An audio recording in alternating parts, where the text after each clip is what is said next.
Good evening, everyone. Thank you for joining us. Today is the Ask the Pro session focused on women in expeditions traversing a male-dominated industry. I just need to cover some basic housekeeping before we get started. Slide, please. So this session is being recorded. If you'd like to review it at any stage of your own time, we'll give you access to the video after the session. We recommend that your format is switched to active view. You'll see that we've muted everyone on arrival. We'd be very grateful if you could please keep your videos muted at all times. And if you have any questions at any time, please just write them in the chat section and we'll get to them. We've received quite a few questions already, but we'll try to get through as many as we can. So for those of you that haven't heard of Lifesigns Group before, I'm just going to give you a very quick breakdown as to what that actually involves. So Lifesigns Group is made up of a number of companies. First of all, Risk Lifesigns, offering courses focused on risk and health and safety. Adventure Lifesigns, specialising in overseas expeditions for the youth market. Medical Lifesigns, which offers first aid courses to individuals and businesses. Carr Conservation, which is a coral reef conservation expedition company. Ada, which is an activity centre based on the south coast, and finally Arubus, which offers risk management consultancy services, and we'll be going through a few of the courses that we have at the very end of the session. So my name's Tess, if you haven't met me before. I've worked for the Lifesigns Group for 7 years as the UK Operations Coordinator. And in a little while, we're going to be meeting Kerrieanne Cartwright. Kerrieanne got a taste for travelling very early on after touring Southeast Asia.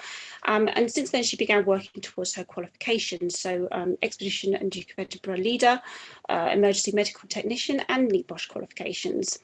Although currently working as a construction site health and safety manager, Kerrieanne has led expeditions throughout the world. So Carrie, straight on to you with our first question of the day. The main issue that seems to come up often now is assuring ethnic diversity in the sector. Does this suggest that a lack of women is perhaps no longer an issue? Hi Tess, thanks for having me. So no, I don't think that is an issue anymore, being a female in the outdoor. In fact, for me, it's never been an issue being a female in the expedition industry. I'm here today to talk because it's International Women's Day, so I'm here to support and to talk about being a female on expedition. Back to kind of ethnic diversity, I think across the world, that's something that everybody and every company and every industry needs to be looking at and focusing on. There are clearly issues pertaining to this, but I think it's something that we will all get to, and all companies will begin to address this. But particularly being a female in this industry, for me, I don't believe that there's an issue with that anymore, if there ever was. That's great to hear to kick off this session. So on to your personal experiences as a female expedition leader. What do you feel are the challenges affecting all sort of the different experiences that you face as a female in the expedition leadership industry, and how have you overcome them? So I actually think there's some real benefits about being a female in the expedition industry. There are lots of schools and lots of teachers and probably lots of organisations that request a female leader, whether that's because they're an all-girl group or because they think that the team there would benefit from being a female expedition leader. So some of the challenges have been, for me, have been things like reminding in-country agents that I'm the leader and they don't need to do things for me. So often they'll, some of our in-country agents and some of the people you meet want to do things for you. So for example, I was in Peru and the guide that we were trekking with said, "Can I carry your bag?" No, it's okay, I can carry my own bag. Do you need a donkey? Can we get the donkey to carry your tents? No, it's fine. I'm happy to do all of that. So it's kind of, it's not a problem. They're actually trying to be kind and to be friendly, and it may happen to men as well. They may get the same offerings, but it's kind of reminding people that you're happy to do things and kind of getting out there and saying, this is me, this is why I'm here. And I personally have always worked very well with my male and female counterparts. So it's kind of addressing anything straight away if there is an issue, but there hasn't been for me. It's been a good experience, and being a female in this industry, I mean, I obviously enjoy it because I'm now working in construction, which is also perceived a male industry. But it's not been an issue for me. That's really interesting to hear. So I think I wonder whether there are many people around that have had sort of different experiences to you. Sort of what are your, do you think you have any sort of particular personality traits or any sort of skills that you feel that you bring that mean that you are able to work really well in this sort of field? Yeah, possibly. I'm not afraid of kind of going out there and getting what I want.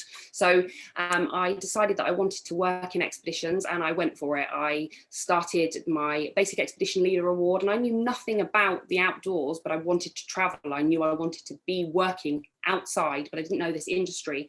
So it's kind of just getting out there and doing it. Kind of. I'm not afraid to talk to people. I'm not afraid to be sat here now and have questions thrown at me. I don't know what, any question could come up, and I'm prepared to answer it, and I'm prepared to give everything my best. And I'm perhaps sometimes too loud. I'm able to talk. I'm loud. I'm able to talk to people on all levels. So to talk to people who either kind of in country and on expedition that don't have this, that we don't have the same language, but we're able to talk about things, whether that's with hand gesture, with kind of big eyes and showing kind of how we're going to get through things. My personality, yeah, I'm just kind of out there, go get it.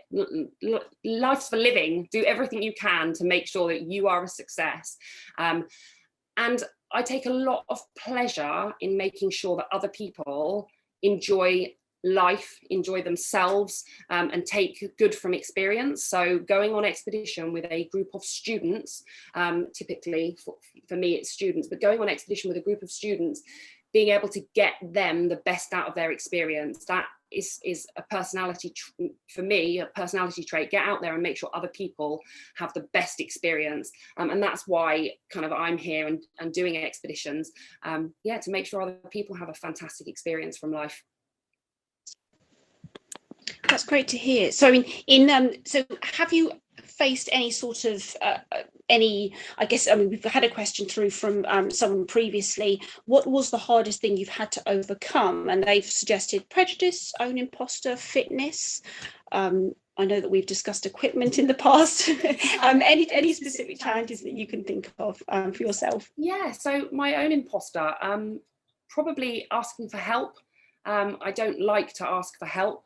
I like to solve all the problems myself. I like to deal with everything myself. So to give you an example, again in Peru, I was on expedition, and when I arrived in country, it was actually my first overseas expedition as a leader, and I was in Peru. And I suddenly thought, God, I'm here on my own. I'm the only person in South America for the company I was leading for at the time. And I suddenly felt, God, I'm here on my own. And an expedition leader from Outlook Expeditions was actually in the same hotel as me. And I thought, I'm going to go and tell them that I'm here and say we can share experiences. We can look out for each other. And if anybody needs anything, we're both here. We're both doing the same job, albeit for different companies. But we were there, and it was kind of like asking for help. I'm not good at it. I'd like to solve all the problems, deal with everything myself. So that's been my biggest imposter. And I guess making sure that I am fit and healthy always is a really big thing. Altitude can affect anyone at any time. So when you're doing expeditions in Nepal and Kenya and anywhere where you're climbing a mountain, it's reminding yourself you're not invincible, but making sure that you're staying on top of things and you're staying on top of your own hydration. Because I'd hate to be the person that said, hang on, I'm not feeling great. And that can happen, and there's nothing that you can do about it. So that's one of my biggest battles with myself, is remembering that I can ask for help, I can tell people, and if I needed to, I could say, okay, team, we're gonna stay here a little bit longer whilst I catch my breath. So it's remembering that we're all human, and we do all have faults. Some of them, in fact, no, maybe I don't. No, we all have faults, and we do need to ask for help, particularly if you're really busy, there's lots going on. And for me, expeditions teach everybody that. We've got the person that's in charge of the budget, the person that's in charge of the cooking, the person that's in charge of this. That kind of enabled me to teach other people to ask for help and allow other people to help them, which in turn has taught me that it's okay to ask for help, and it's okay, there's no prizes for being a hero. Share the work, share the load, and teach other people that it's important to do that as well.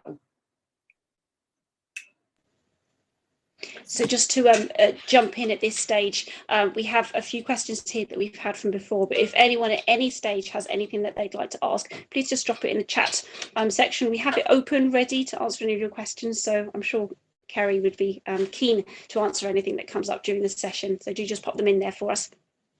One of the questions, perhaps we should have covered this right at the beginning. What or who inspired you to start a career in the outdoors? There's not one individual person. So my mum has always taught me to go out there and get it. If there's something you want to do, go and get it. Make sure that you work for it, work really hard. I didn't know that I wanted to be in expeditions, particularly, but my dad works in expeditions, so I kind of saw him as a role model. That would be great to see the places in the world, to work with people, to do those. So my mum and dad were real influences, but in a different way to be in this industry. And then I did think he was going to be on the call, and he's not, but a real influence to have me do this job was a man called Nar, who is an in-country agent in Nepal. In 2007, I went travelling, as I think the brief said earlier, and I went travelling and travelled all across Southeast Asia, and I ended up in Nepal. And myself and Nar were trekking. I found him through a trekking agency, and we were trekking through the mountains, and he was telling me that he wanted to work for himself. So this job that he had, it was great and he loved it. And he wanted to work for himself rather than for someone else.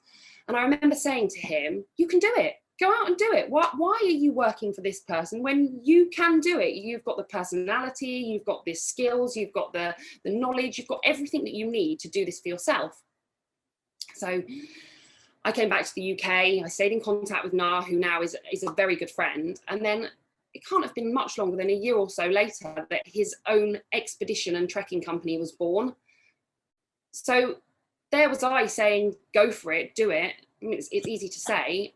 So I needed to take heed of that myself. So he was a real inspiration to me, of somebody that sees something they want to do and they went and got it, and they've made a really successful company, and he's employing lots of other people to have fantastic experiences. So he really inspired me. He didn't believe that he could do it, and he could, and he did. So he's absolutely inspired me. So yeah, my parents and a good friend of mine, Nar, who I don't know who's on here, because I can see Bill. Hi. But anyone that's met him, fantastic man and absolutely inspirational to me. Brilliant. So do you have a particular country that you would say is sort of a must-do for expedition leaders out there? Oh, tough one. Nepal is without doubt my number one destination. I fell in love with it in 2007. I've been on expedition, I've been on holiday. I absolutely love it. I don't know about expeditions, because I don't know that they'll run there, but Bhutan is my top on my list. If anybody gets an opportunity to travel there, I thought Nepal was the land of the smiley people, and I went to Burma and thought, oh my goodness, people can't get any more friendly, and the country can't be any more beautiful. But Bhutan is up there for number one place to go. For expeditions and expedition leaders, probably Nepal, but I have a real soft spot for Kenya as well. I've led, 5, 6, 7 expeditions to Kenya, and the people are just amazing. The school children are lovely, and you get so much. From being in Kenya, you get the safaris, the mountains, the friendly people. There's so much for it to give. I've never been anywhere that I wouldn't recommend. I guess that's the problem. So Nepal. Get to Nepal if you haven't led an expedition there. If you have, try Kenya. And if they're my top two. Excellent. So we've got our first question. Beth, well done you, very brave. Do you have a personal challenge, mountain or trek, that you want to achieve?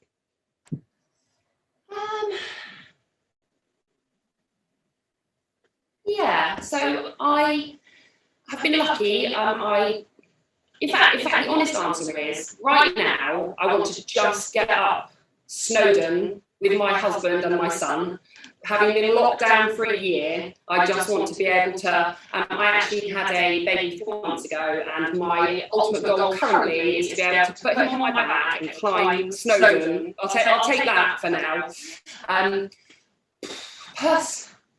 I'd actually like to do the Annapurna circuit. I've never done that, so I've been to base camp and I've done Everest base camp, but I'd actually quite like to do the Annapurna circuit, a really, really long, good number of days trek. So that would be one I'd really like to do.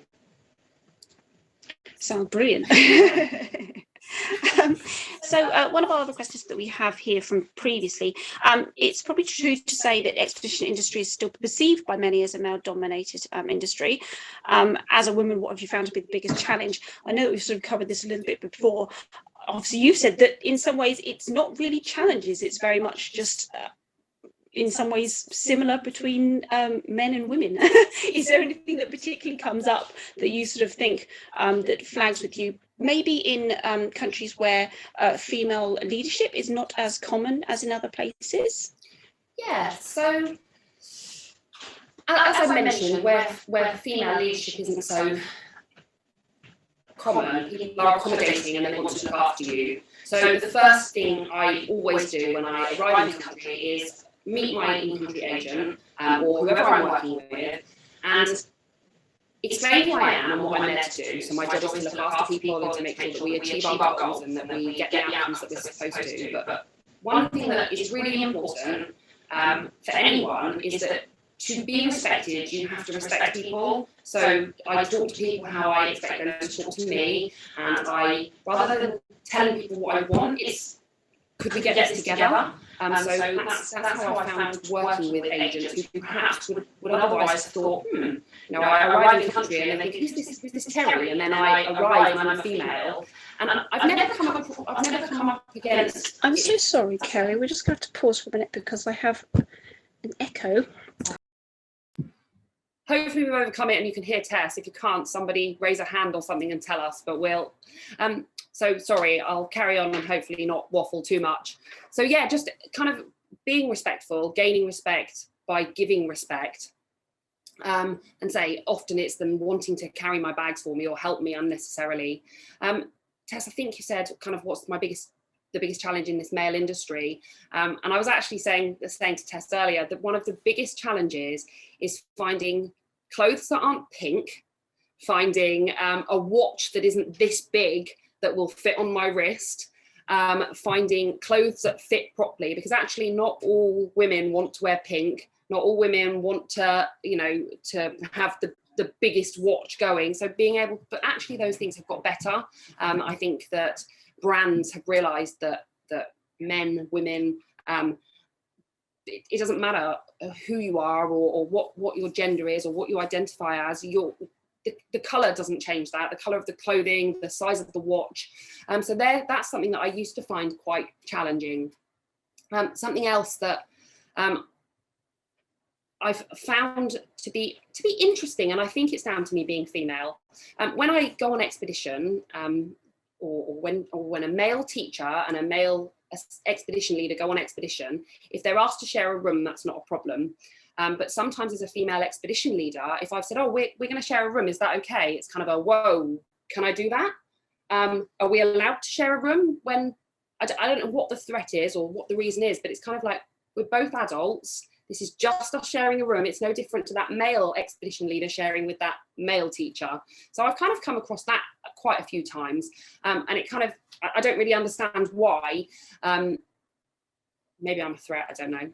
I don't know what that's about. But actually, it's really nice when you go on expedition with people and we're treated as equals. It doesn't matter whether I'm male or female. The room is the room, the bed is the bed, the team are the team, and that's what it's really nice when that doesn't matter. So that's one of the things I found to be an issue.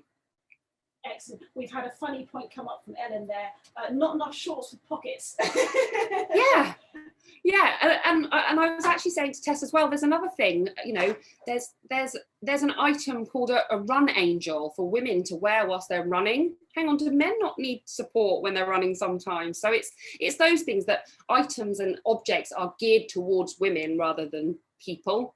So we all want yeah, nice. We all want the same things. We all want nice things. Some men have smaller wrists than women, and this giant Sunto watch is not helpful. So yeah, that's kind of, having trousers, I'd quite like them to sit on my hips rather than up around my belly button, but it's fine. We're overcoming the issues eventually. So just a note for everyone, I'm afraid my computer has decided to not allow me to unmute. So apologies, I'll be coming from the ether for a little while. So for someone starting out in the outdoor industry, what would your advice be? Where would you recommend they start? Firstly, I recommend that you go for it, that you let nothing hold you back, and that if it's something you want to do, go for it and aim high.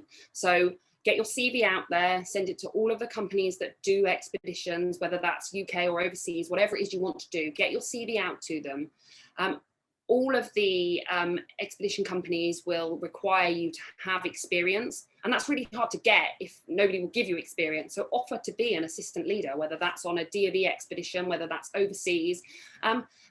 It might be that that's something that you have to do just for the love of doing it, but actually that's how you gain experience, is by getting out there and doing it. So volunteer to work for companies, get your CV out there, make sure people know who you are, and don't be afraid to be yourself, to be flamboyant, to make sure that people remember you.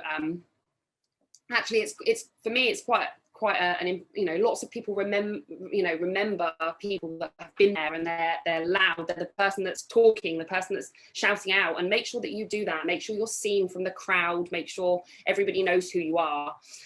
In terms of qualification, I started with my basic expedition leader. So I think there's the mountain walking group leader, I think it's now called. So start with something kind of on a lower level to make sure that you actually enjoy it, that you enjoy all of these things, the things that go with being an expedition leader. And then get out there and do your quality mountain days. Make sure that you're traveling as much as you can when we're allowed. Don't let Boris hear me saying travel. Make sure you get out there and you're traveling and you're seeing the world. My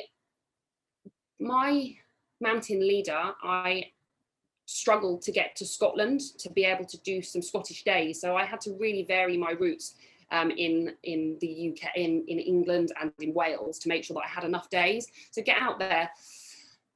What is quite difficult, and it's about being able to throw yourself out there. I have no friends, that's what I'm about to say. I have no friends that enjoy being in the mountains, or I didn't when I started this. I had no friends that would go for a run with me or that wanted to be in the mountains. So I had to go to, there were Explorers Connect, there are networking evenings, and I had to go to those things to meet people to do my mountain days with. So get into the groups. Unless, if all your friends already do all of this, you've cracked it, you've got friends that'll go to the mountains with you, but be prepared to get out there and talk to other people, or be happy to go out into the mountains on your own and explore and enjoy it. But yeah, talk to people, make sure that you're known, so that you've got a great chance of being out there and doing it. So we have a question from Alan. Do you have a favourite bit of kit or a favourite brand? Well, Alan, my favourite bit of kit is my Paramo coat, which is woven together with Gypsy Magic. To this day, I still don't know how it works. I'm probably sure I could read the label and it would tell me, but my Paramo coat is my absolute favourite item. But I'm a little bit obsessed with my my watch and the Strava statistics. So if I am lucky enough to do the same route again, that I have all of the stats, the details. So I'm a bit of a Strava and watch lover, and that's for me. So my Paramo coat, so that's a brand and an item, and then my sports activity watch. That's my kit. Sounds good to me. Yeah. So looking back at everything you've achieved in your life so far, what's the one piece of advice you would give to your younger self? Maybe you covered that a little bit before, but any particular advice there? To myself, don't stop just because you're good at things or just because you can do something. So I have a personality where I realize I can do something, and then I get to the point that I can do it, and I'm like, well, I can do that now. Well, what's next? So keep practicing, keep training.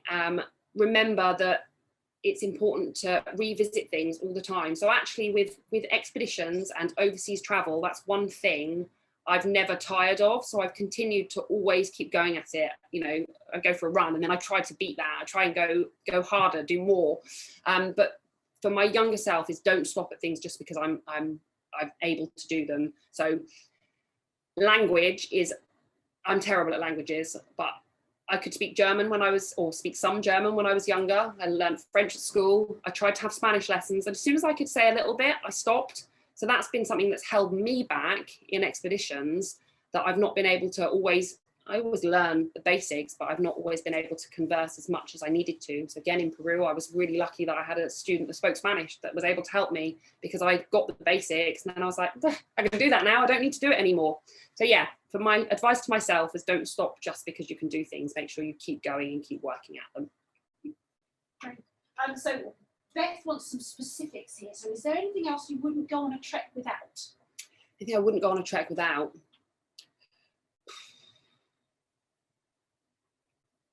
Wouldn't go without.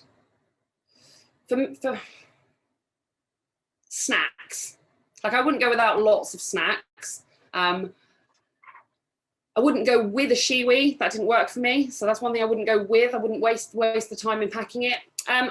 Waterproofing everything. I mean, I know that's standard, but even here, in fact, more probably here in the UK, I would never ever go out without making sure everything is waterproof.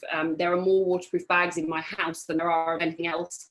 So I wouldn't go without. I definitely wouldn't go out with those. I wouldn't go without snacks. What else wouldn't I go without in my bag?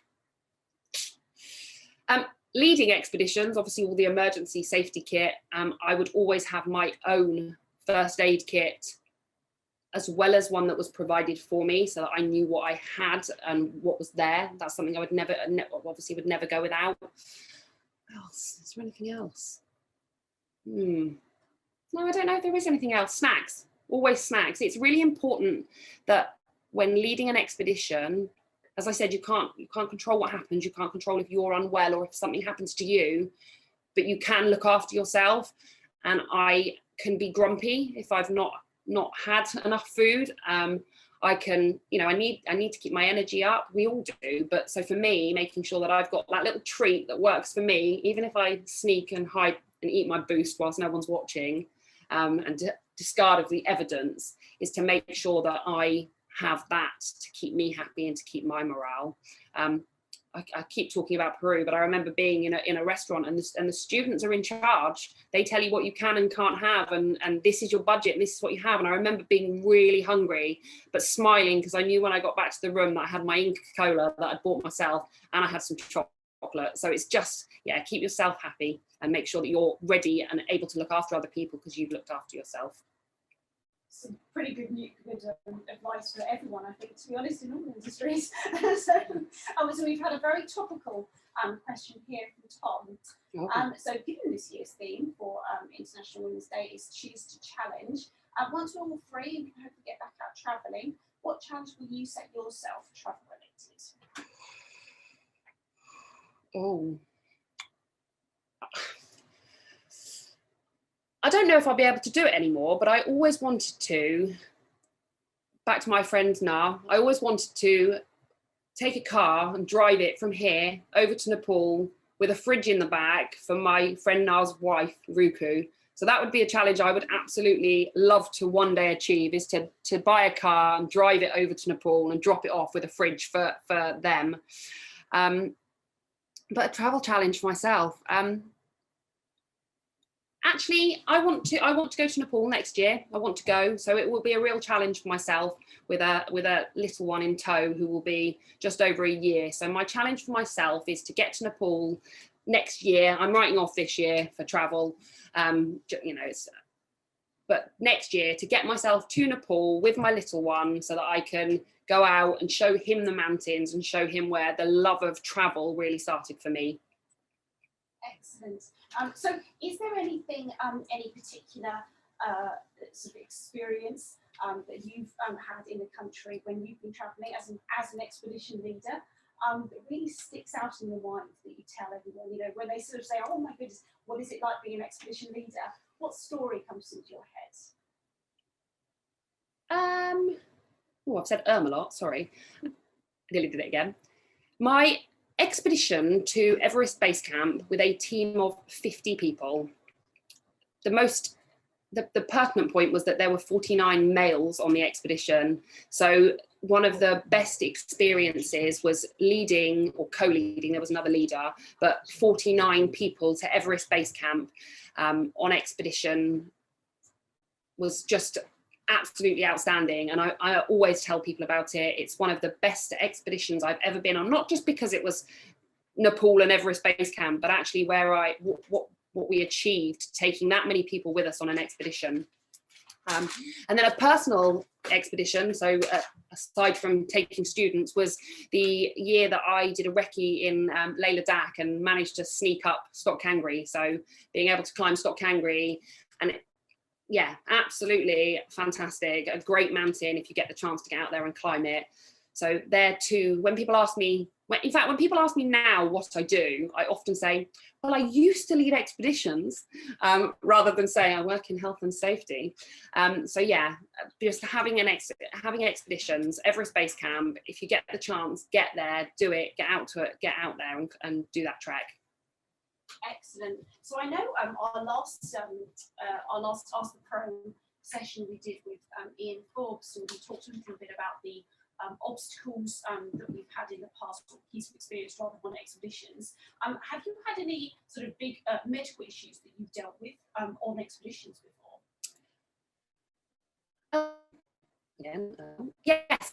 So when I was in Leh Ladakh with a group, I had an all-girls group in Leh Ladakh, and we had a I was actually carrying the powdered oxygen, so we had to use that because I had a young person who really struggled with the altitude and their breathing. They really struggled, and I think part of it was kind of the anxiety of where we were and what we were doing, and the perceived problems that come with altitude and the height, but actually being able to just put the oxygen mask with nothing and being able to get the young person to breathe and to think about it.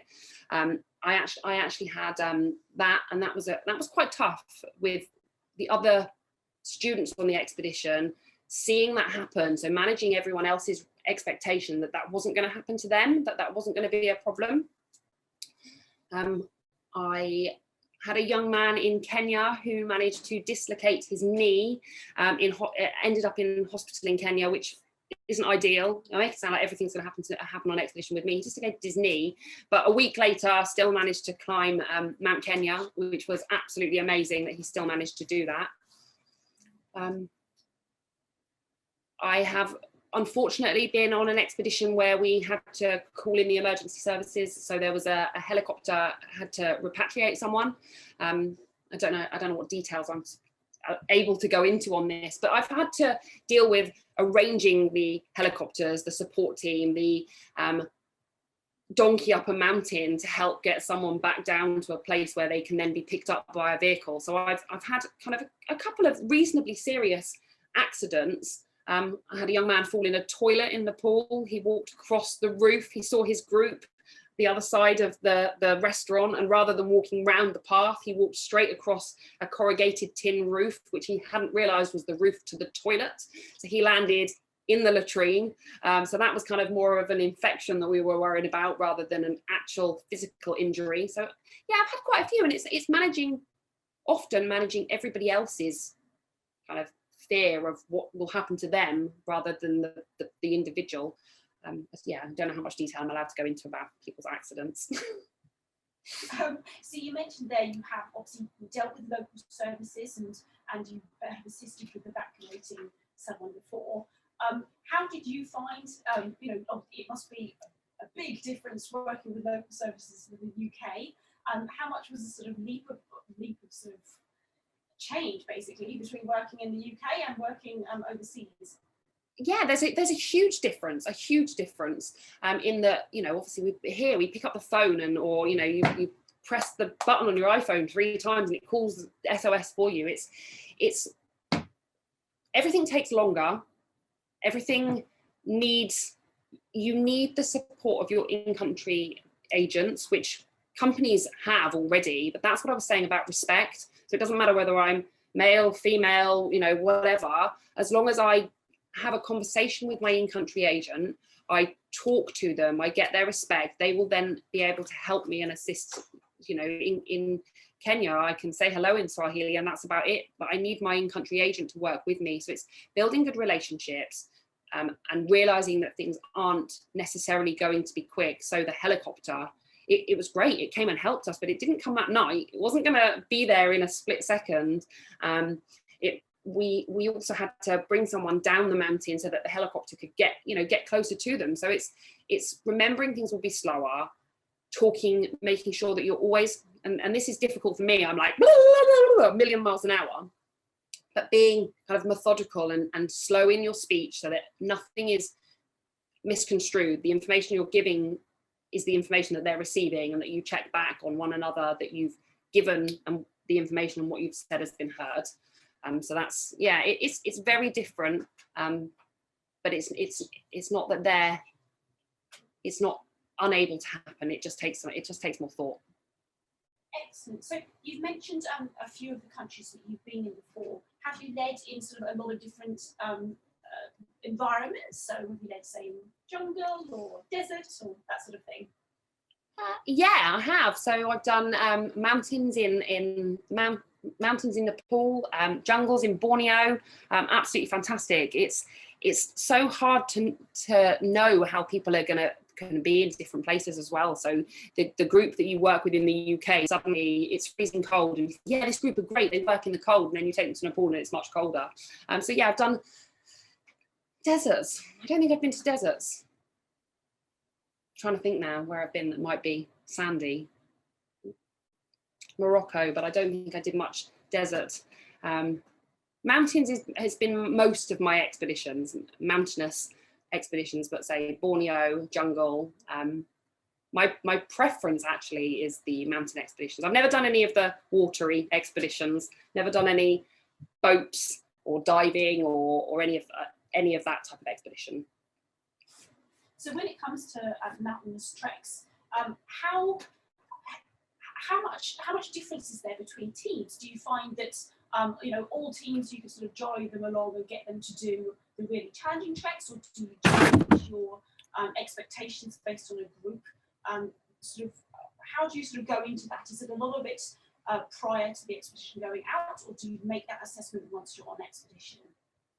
I think, and I know companies insist on it, but I think the most important thing about leading an expedition with a group of people is meeting them before you go, so you know what you've got to work with. So you know the people, you've met them, you've worked out their personalities. So yeah, I kind of, on the ground, it develops, but being able to know who you've got to work with before you get there, and certainly knowing that, kind of getting together as the leadership team, so meeting the staff that you're going away with, so that you're able to work together.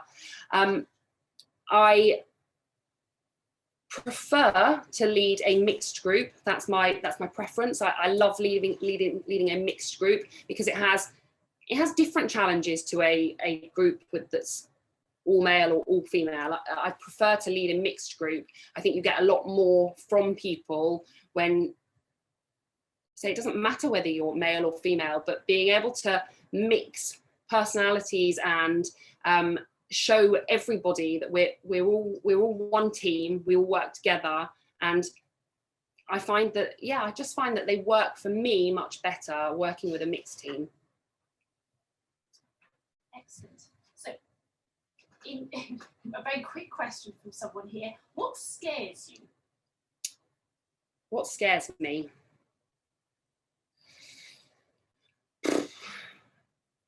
Well, I don't actually like heights.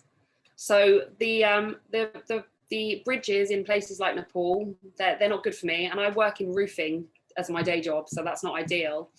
I don't like things that I'm not in control of. So it's International Women's Day, so I'm going to give a massive shout out to people like Holly Budge, who skydived from the height of Everest. I mean, hello, insane. I couldn't do that. I just could not do that. The height would be too much for me. people like Joe Bradshaw, who have climbed Mount Everest, I could think of nothing worse. Whilst I would love to stand up there and get that picture and say I've done that, the height, climbing across those ladders and climbing across, it's just not for me. There are some amazing experiences, but height is something that I am not good at. It's not something that I am in control of. So yeah, height is a big biggie for me. And in fact, going to a football match, that's something that really scares me. And a group of expedition students asked me to take them once, and it was not fun. It was quite scary. Was that more the hatred of football, or no? That was the yeah. I watched Lima versus Cusco in Peru, and it was scary. Just people everywhere, and a great big and football. I don't know, football people. It was crazy. It was a really scary atmosphere, and it's never made me want to go back to another football match. Fair enough. Sounds fair enough. So, I mean, you've talked a little bit about your sort of what you would advise your younger self to do, and obviously how you would get into the industry. When it comes to courses, what specific courses would you say, and maybe even down to the order? Is there a particular order that you would say is better to do a specific course before the next course? Yeah, I started with my Basic Expedition Leader Award, and it gave me a real grounding for what was going to be expected of me, and it was teaching me the navigation and the how to, not that I've hugely had to read a lot of maps on expedition, if I'm honest, but starting with those lower level courses, the Basic Expedition Leader Award course, that's where I started, and that's how I would advise everyone to start. Make sure it really is something you enjoy. A course that I did and I absolutely loved, I did the John Muir Award course so that we could talk about and teach the John Muir Award to people. That was something that I loved. So knowing more about the flora and fauna and being able to be interesting to people, hopefully nobody's logged off. I'm saying I'm being interesting to people. So that you're able to give people an insight on things and tell them about the birds or the trees or the plants. And so kind of doing all of those skills as well, I think is really important as an expedition leader, so that you're not just, there's nothing worse than an expedition leader that does nothing but talk about themselves. So this is what I've done and this is where I've been, and I'm aware that that's what I'm doing this evening, but that's kind of what this is about. But being able to educate people on the life of the people that you're meeting on expedition, the plants that you're seeing on expedition, the culture of the people on an expedition. So it's kind of learning courses. I did Nepali lessons to try and understand the culture and the way of life. So get out there and learn, kind of start with things that perhaps that you think are less important, but actually they are really important. Excellent. So we don't actually have any other questions on our list here. Does anyone have any final questions before we wrap up? Tess, I don't know if you asked me this question and I answered it incorrectly, but you mentioned earlier that you said kind of what you did ask some of the problems that are affecting women on expedition leaders and on expeditions and how have I overcome it. Some of the things that I thought about, and I obviously answered the question wrong and didn't mention these. Being a female and being on expedition, one thing that I think will really be a problem for me moving forwards is having a family. I don't want to leave my little boy on his first birthday when it comes to his prom, and it will be in the summer. I'm not going to want to go on expedition because I'm going to want to see that. And my perception, whether that's right or wrong, is that it perhaps is easier for my male counterparts to say, oh, do you know, it's only another birthday, it will be okay. And I know that as a mum, I don't want to miss out on those things. So that will potentially be a real problem for me, leading expeditions in the future.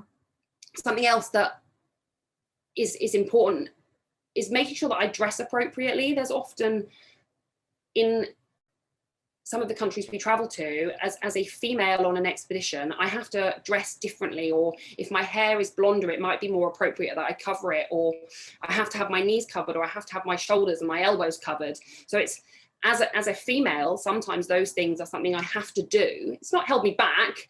It's just remembering that I have to do that. I have to cover it. I have to tie my hair up and I have to do those things. I've never felt intimidated because I am a female on expedition, but it's remembering those things.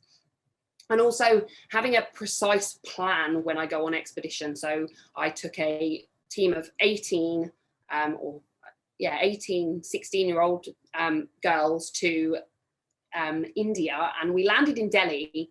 And I knew that it was really important that they enjoyed their experience and that the expedition was amazing for them. But I knew that Delhi could be quite busy and potentially scary for people. So I had to plan where we went and what we did. And I had to make sure that I was kind of dressed appropriately, obviously speaking with people appropriately, so that I came across as a human that was leading the group, not as another female as part of this whole female team. So it's kind of remembering all of those things. And I don't know if I did say it, but being a female has benefited me, because sometimes people want a female expedition leader, and so there are often less of us to choose from. So I've had some really amazing opportunities because someone from such school has asked for a female expedition leader, so I've been able to pick that over my male counterpart.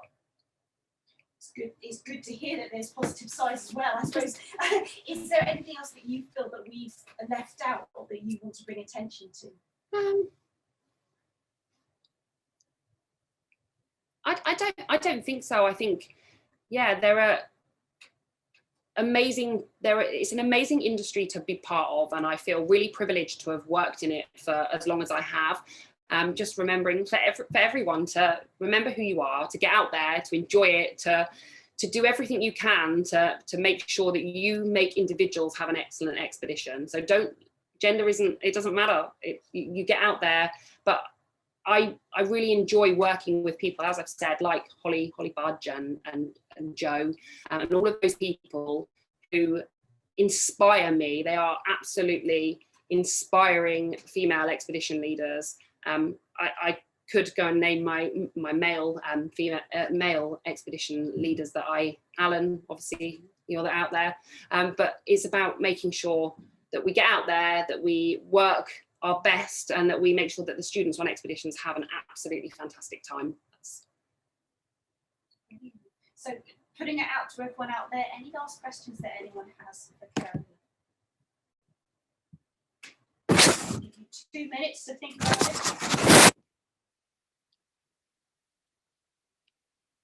Okay, thank you. Oh, here we go. So from Beth, where would you recommend for beginners not to lead but to trek? Where would I recommend? Do you know what? Somewhere like Romania. I went out to Romania to do a trek, and obviously it depends on the time of year, but it was a really fantastic trek because everything is kind of quite well signposted. Everything is accessible. It's easily, or much easier accessible. So yeah, Romania was fantastic for that. Well signposted, easy to navigate, easy to deal with people. Big information centres where you could go and ask questions, get maps, and the maps were good, or at least where I trekked they were. So yeah, I'm going to say Romania. And we've had another one, so from Ellen. Do you feel like you have to be better than your male counterparts so people take you seriously? Oh, absolutely not. I've never felt like I have had, no, absolutely not. I have to say I had a male counterpart who thought that they had better expedition experience than me. When I had not long started out, I was, I think probably 25, and I'd been backpacking, and my male counterpart was 40 and had been in the military. So his opinion was that he had more experience on expeditions than me. And when we sat down and had a conversation about it, actually my traveling wasn't traveling the globe, drinking, having fun. It was a real get out there and see the country, see the places I went. Whereas his vision of a gap year was very different to how I had one. When we kind of talked about that, and his expedition experience was, you are going to this place and you will do this. That's where you'll go and that's how you'll do it. So we actually came together and we worked out that neither of us were better than the other. We had just had completely different experiences. So no, I don't feel like I have to do anything different to be taken seriously. What I do have to do as I've said, and I think I've said it more than once, is remind my in-country agents that I'm happy to carry my own bags. And that's out of them doing that out of respect, not out of thinking they're better than me. So, yeah. I know, there we go. So got Ellie coming back saying that's fantastic to hear. And to be honest, I think this whole webinar has been hopefully been quite positive for people, just to know that you know, it's being a woman in expeditions, it's not limiting in any way, it's just different. Yeah. And there's positive things and some challenges, just like there are challenges for men as well. So yeah, not doing differences. So we're just coming up to the end now. Did anyone, and we're just going to finish up, but basically if anyone has any questions that they want answered, that we haven't come to, send them along. I'm sure Carrie wouldn't mind answering them for us at another time. So we can do that. I'm going to attempt to come back to the last question, and I'm going to try and unmute and start the video so I can see you all.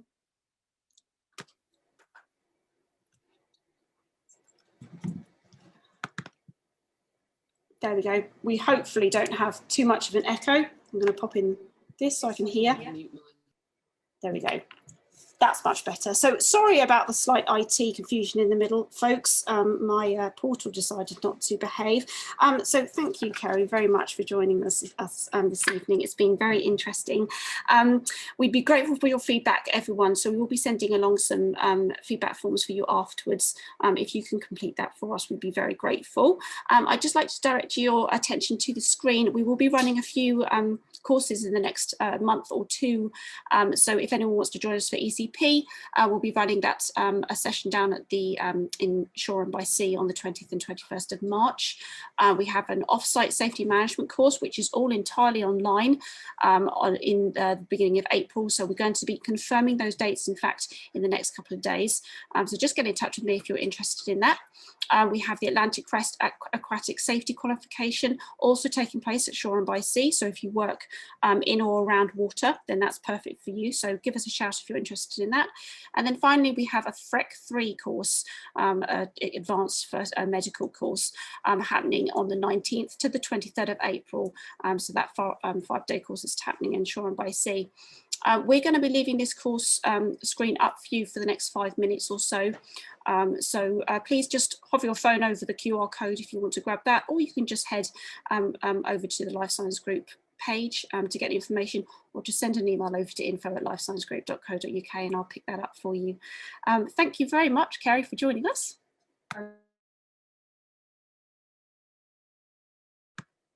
Happy to say yes. I'm going to be playing around with that. You'll need to give me a little bit more time because I'll have to cut out the confusion in the middle, but I should get that out by tomorrow or the next day at the latest. So please just keep an eye out on your email and we'll send that through for you. Thank you very much, everyone, for joining us, and we wish you a very pleasant evening. Bye-bye.